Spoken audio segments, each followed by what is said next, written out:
Olá, seja muito bem-vindo. Eu sou Rafaela Vasconcelos, artista visual, mentora de artistas livres, mãe solo e muito tocada pelas questões de gênero dentro da história da arte. E nesse vídeo eu quero te convidar para refletir sobre onde estão as mulheres dentro da história da arte. Nos museus e livros, mulheres são muito raras. Seriam essas mulheres menos criativas? Certamente que não, não é mesmo? Mas a gente precisa entender como funcionou durante muitos séculos o mundo da arte para que a gente possa compreender essa ausência. Então eu te convido para a gente falar mais um pouquinho sobre essa fofoca. Vamos embora! Durante muitos e muitos séculos, a arte foi tratada apenas como artesanato, ou seja, um trabalho manual que não tinha muito valor intelectual. O trabalho artístico não era considerado um trabalho de cabeça, de pensar, enfim, não tinha esse status. E então, os artistas não costumavam assinar as suas obras, então era muito difícil saber se, com certeza, né, quem tinha feito, se eram homens ou se eram mulheres. Só que durante muito tempo os historiadores achavam que essas obras tinham sido feitas por homens, principalmente por monges. Só que hoje se sabe que as mulheres também tinham conhecimento e expertise nessa área de desenho, de pintura, porque eles encontraram um pouco de pigmento num esqueleto de uma religiosa da época da Idade Média.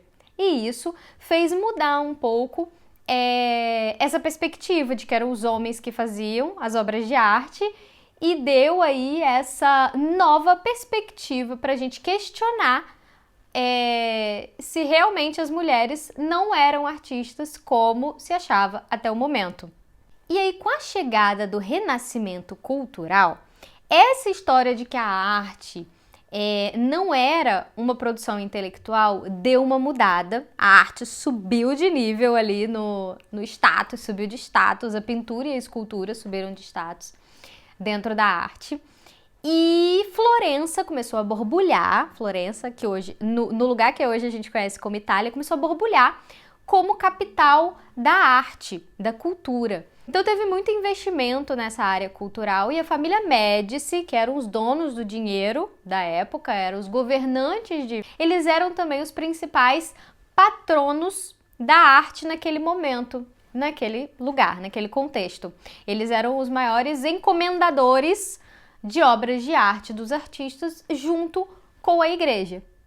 Eis que num dia aleatório, no vulco-vulco da vida cotidiana florentina, né, Michelangelo, a Beyoncé da época, superstar, terminou a sua obra de arte que tinha sido encomendada por Lorenzo de Médici e que era um busto, uma escultura do busto do Lorenzo de Médici, e ele queria mostrar a obra pronta, finalizada, e entregar essa obra para o seu cliente.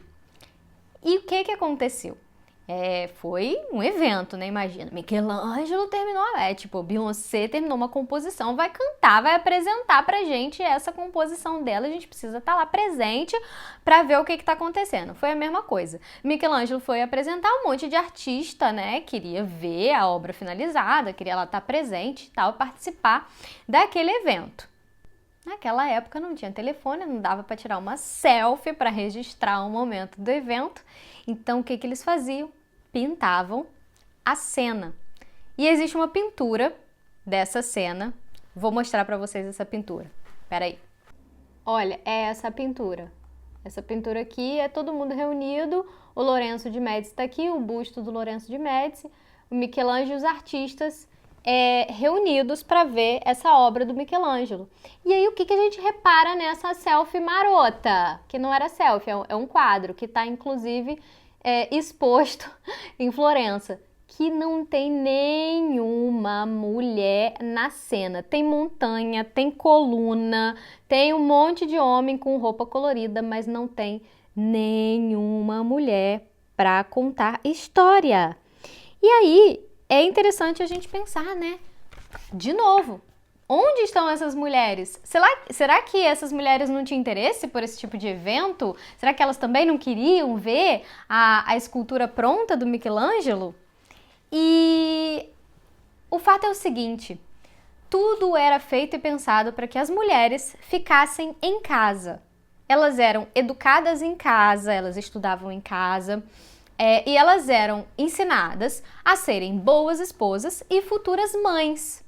Enquanto os homens estudavam matemática, ciências, conhecimento que era super importante para as obras de arte daquela época, que estava na moda, né? Esse lance de perspectiva, de fundo e planos diferentes dentro da pintura.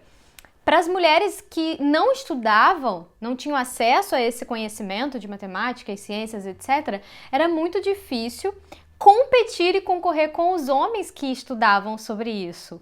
Então, mesmo as que conseguiam, o que acontecia é que elas não tinham incentivo, elas não tinham incentivo financeiro mesmo, elas não tinham encomendas.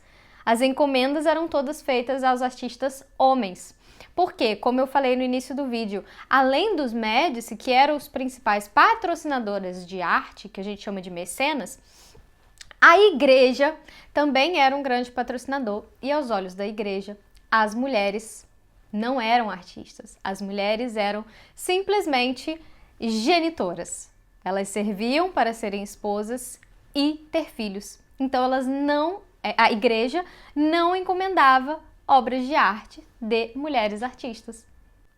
Então, sem incentivo de ninguém, sendo criadas somente com essa visão de serem boas esposas, bela, recatada e do lar e futuras mães, além de, imagina o sentimento de insegurança diante da competição com os homens que eram letrados, etc., e cientistas e matemáticos e tinham conhecimento para fazer as obras de acordo com o padrão estético da época, e ainda por cima não tinha oferta de trabalho. Então, como prosperar?